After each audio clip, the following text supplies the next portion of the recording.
বিরতির পর স্বাগত। ইন্দ্রনগর জগৎপুর কালীবাড়ি রোড স্থিত শ্রী শ্রী সত্যনারায়ণ সেবা মন্দিরের তৃতীয় প্রতিষ্ঠা বার্ষিকী দিবস এবং রাস পূর্ণিমা উৎসব অনুষ্ঠিত হবে। সাংবাদিক সম্মেলন করে জানালেন ক্লাব এবং এলাকার সকলে মিলেই আগামী 14 এবং 15 নভেম্বর এই দুদিন ব্যাপী বিভিন্ন অনুষ্ঠানের মধ্য দিয়ে এবং প্রসাদ বিতরণের মাধ্যমে প্রতিষ্ঠা দিবস এবং রাস পূর্ণিমা অনুষ্ঠান অনুষ্ঠিত হবে। কি বলছেন উদ্যোক্তারা, শোনাচ্ছি। জয়রাম।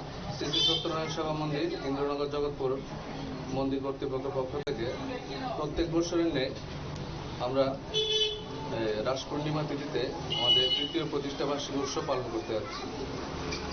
তো উৎসবের প্রথম দিন 14ই নভেম্বর বিকাল 3টায় বেদবাণী পাঠ করবেন শ্রী তাপস মজুমদার মহাশয়। আর বিকাল 4টায় গঙ্গানয়ন, সন্ধ্যা 6টায় সত্যনারায়ণ ব্রত। আর 15 নভেম্বর রোজ শুক্রবার ভোর 5টা থেকে মহানাম সংকীর্তন শুরু হবে, আমাদের সারাদিন ব্যাপী চলবে। তারপর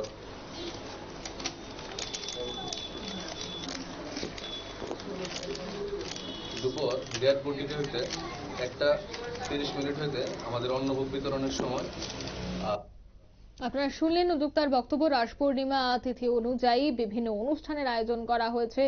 মহাপ্রসাদ বিতরণ থেকে শুরু করে হরিনাম সংকীর্তন এবং সেই সময়সূচি কিন্তু তুলে ধরলো তারা সংবাদ মাধ্যমের মুখোমুখি হয়ে। দিয়ে দিচ্ছে এই মুহূর্তে ছোট্ট একটি বিজ্ঞাপন বিরতি, সঙ্গে থাকুন।